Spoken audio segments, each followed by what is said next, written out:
আসসালামু আলাইকুম। আশা করি আপনারা সবাই ভালো আছেন। আপনিও যদি আমার মতো একজন খামারি হয়ে থাকেন এবং এখনো এই 5 ml এর সিরিঞ্জটা ব্যবহার করে আপনার হাঁস মুরগিকে ভ্যাকসিন দিয়ে থাকেন, তো সেই ক্ষেত্রে আজকের এই ভিডিওটা দেখতে পারেন। আজকের এই ভিডিওটা দেখলে এই অটো ভ্যাকসিন গানের কি কি সুবিধা সেটা সম্পর্কে জানতে পারবেন। এই অটো ভ্যাকসিন গানের প্রথম সুবিধা যদি আমি বলি, এই অটো ভ্যাকসিন গানগুলো বারবার ভ্যাকসিন দিয়ে লোড করে নিতে হয় না। অটোমেটিক্যালি যেই পাত্রে আপনি ভ্যাকসিন রাখবেন ওই পাত্র থেকে ভ্যাকসিন এই সিরিঞ্জের ভিতরে আসবে এবং সিরিঞ্জ থেকে আপনি মুরগিকে ভ্যাকসিন দিয়ে দিতে পারবেন। এবং দ্বিতীয় সুবিধা হচ্ছে এই ভ্যাকসিন গানগুলোতে এমএল সেট করা যায়। আপনার ইচ্ছা মতো একটা নির্দিষ্ট পরিমাণ এমএল সেট করে দিলে ঠিক ওই নির্দিষ্ট পরিমাণ ভ্যাকসিনই মুরগিকে পুশ হবে। যেমন আমার হাতে দেখতে পাচ্ছেন ম্যানুয়াল একটা সিরিঞ্জ, যেগুলো দিয়ে আমরা আসলে ভ্যাকসিন করে থাকি। এখানে কিন্তু এমএল সেট করা যায় না। আমরা অনেক সময় জোরে চাপ দেওয়ার ফলে বেশি ভ্যাকসিন চলে যায় এবং আস্তে চাপ দেওয়ার ফলে অল্প ভ্যাকসিন যায়, এবং এটা কিন্তু বারবার ভ্যাকসিন দিয়ে পরিপূর্ণ করে নিতে হয়। কিন্তু এই অটো ভ্যাকসিন গানগুলো দিয়ে কিন্তু ভ্যাকসিনটা বারবার লোড করতে হয় না। আমি যদি আপনাদের বোঝার সুবিধার্থে সম্পূর্ণ সেটআপটা একটু দেখিয়ে দেই। দেখুন, এই ভ্যাকসিন গানের সাথে পাইপ দিয়ে দেওয়া থাকবে, ভ্যাকসিন গানটা থাকবে, এরকম এক্সট্রা একটা গ্লাস থাকবে যেটা এখানে ব্যবহার করা হয়, এবং এরকম একটা বড় সুই দিয়ে দেওয়া থাকবে, এটা কিন্তু ভ্যাকসিনের ভিতরে থাকবে। এবং এরকম একটা ছোট সুই দিয়ে দেওয়া থাকবে যেটা দিয়ে রানীক্ষেতের ভ্যাকসিন করা হয়, ওয়ান টাইম সুই। এগুলো আপনারা বাজার থেকে কিনে নেবেন। এবং এর সাথে কিন্তু এক্সট্রা কিছু ওয়াশার দেওয়া থাকে। তো এটা কিভাবে আসলে সেট করবেন এটা আপনাদেরকে দেখিয়ে দেই। সর্বপ্রথম আপনারা এই পাইপটা এখান থেকে খুলে নেবেন। এই পাইপটা এরকম সম্পূর্ণ খুলে নেওয়ার পরে এই যে ভ্যাকসিনের নিচের অংশে এই পাইপটা এইভাবে ঢুকিয়ে দেবেন। ঢুকিয়ে দেওয়ার পরে এর ঠিক অপর মাথাটা এইখানে ঢুকিয়ে দেবেন। ঢুকিয়ে দেওয়ার পরে এটা যদি আপনি ভ্যাকসিনের ভিতরে এরকম ঢুকিয়ে দেন এবং আপনারা যদি কয়েকটা খালি প্রেস করেন, এরকম কয়েকটা খালি প্রেস করেন, তো খালি প্রেস করার পরে এখানে কিন্তু ভ্যাকসিন চলে আসবে। এবং এখানে দেখতে পাচ্ছেন এটা কিন্তু এখন 2 ml আছে, অর্থাৎ আপনি যদি এখন প্রেস করেন এটা কিন্তু 2 ml করে ভ্যাকসিন হবে। এখন আপনি চাচ্ছেন যে 2 ml থেকে কমাবেন, অর্থাৎ আমি আপনাদেরকে বলি এটা 0.1 ml থেকে শুরু করে 2 ml পর্যন্ত আপনারা সেট করতে পারবেন।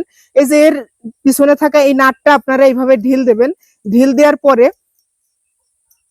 পরে আপনি যদি এটা এইভাবে ঘুরান, এটার যে মাঝখানের এই অংশটা এটা দেখবেন সামনের দিকে যাচ্ছে। এটা যত ঘুরাবেন এটা কিন্তু সামনের দিকে যাবে। এবং এইখানে দেখেন ঘুরাতে ঘুরাতে এটা কিন্তু 1.5 ml চলে আসছে। এবং 1.5 ml আসার পরে এটা কিন্তু আপনারা এরকম টাইট দেওয়ার পরে আপনি যদি এখন প্রেস করেন এটা কিন্তু 1.5 ml করে ভ্যাকসিন যাবে। ঠিক একইভাবে আপনারা যদি মারেক্স ভ্যাকসিন করতে চান সেক্ষেত্রে 0.2 ml লাগে। তো সেক্ষেত্রে এটা আপনি ঢিল দিয়ে এটা খুব সহজেই কিন্তু 0.2 ml সেট করে নিতে পারবেন। এবং রানীক্ষেতের ভ্যাকসিনের ক্ষেত্রে আমরা সবাই জানি যে 1 ml করে ভ্যাকসিন দিতে হয়। তো সেই ক্ষেত্রে 1 ml ভ্যাকসিন দেওয়ার ক্ষেত্রে আপনারা 1 ml টা সেট করে নিতে পারেন। তো আপনারা এই সুইটা কিভাবে সেট করবেন এটা দেখিয়ে দেই। এটার যেই মাথার অংশটা আছে এটা এইভাবে খুলে নেবেন। খুলে নেওয়ার পরে এই সুইটা এখানে ঢুকিয়ে দেবেন। ঢুকিয়ে দেওয়ার পরে এই যে এই প্যাচটা আছে এই প্যাচটা এখানে দিয়ে এখানে প্যাচটা দিয়ে দেবেন। তো সেই ক্ষেত্রে এটা ফিক্সড হয়ে যাবে। এখন আপনি ধরেন রানীক্ষেতের ভ্যাকসিন দেবেন এবং এখানে 1 ml সেট করা আছে, এটা যদি প্রেস করেন অটোমেটিক্যালি এখান থেকে এখানে ভ্যাকসিন আসবে এবং 1 ml করে প্রেস হবে। এখন আপনি চাচ্ছেন যে মারেক্স ভ্যাকসিনটা দিবেন, ছোট বাচ্চার ঘাড়ে যেই মারেক্স ভ্যাকসিনটা দিতে হয়, মারেক্স ভ্যাকসিনটা কিন্তু এত বড় সুই দিয়ে দেওয়া যায় না। মারেক্স ভ্যাকসিন দিতে হয় এই ছোট সাইজের সুইগুলো দিয়ে। এই ছোট সাইজের সুই আমরা 3 পিস এই ভ্যাকসিন গানের সাথে দিয়ে দিতে পারবো। এবং এই ছোট সাইজের সুইগুলো কিন্তু আপনারা আজীবন ব্যবহার করতে পারবেন। এগুলো কিন্তু নষ্টও হয় না, জংও ধরে না। এই সুইগুলো ঠিক এইভাবে একই সিস্টেমে আপনারা লাগিয়ে নেবেন। লাগিয়ে নেওয়ার পরে এখানে 0.2 ml সেট করে নেবেন, বা যদি বড় বাচ্চা হয় সেক্ষেত্রে আরো বেশি এমএল সেট করতে হয়। তো সেক্ষেত্রে আপনারা সেট করে নিয়ে এখানে যেরকম ভাবে প্রেস করলে এটা কিন্তু 0.2 ml করে ভ্যাকসিন হবে। এই ভ্যাকসিন গানগুলোর মূলত কিন্তু প্রচুর সুবিধা। ধরেন আপনার বিশাল বড় শেড, 5,000 10,000 মুরগির শেড, বা 500 মুরগির শেড, বা 100 মুরগির শেড, ঠিক আপনার এখন ভ্যাকসিন দিতে যতটুকু সময় লাগে তার 80% সময় কিন্তু বেঁচে যাবে। অর্থাৎ আমার আগে কিন্তু 3 থেকে 4 ঘন্টা সময় লাগতো ভ্যাকসিন দিতে, এখন কিন্তু আমি 15 থেকে 20 মিনিটেই মুরগিকে ভ্যাকসিন দিয়ে দিতে পারি। তো আপনারা চাইলে এই ভ্যাকসিন গানগুলো ব্যবহার করতে পারেন। এবং আপনারা অনেকেই বলেন যে এটার কোয়ালিটি কেমন, এটার কোয়ালিটি কিন্তু খুবই ভালো। এটা কিন্তু সম্পূর্ণ স্টিলের, এখানে কোনো প্লাস্টিকের ছোঁয়া নাই।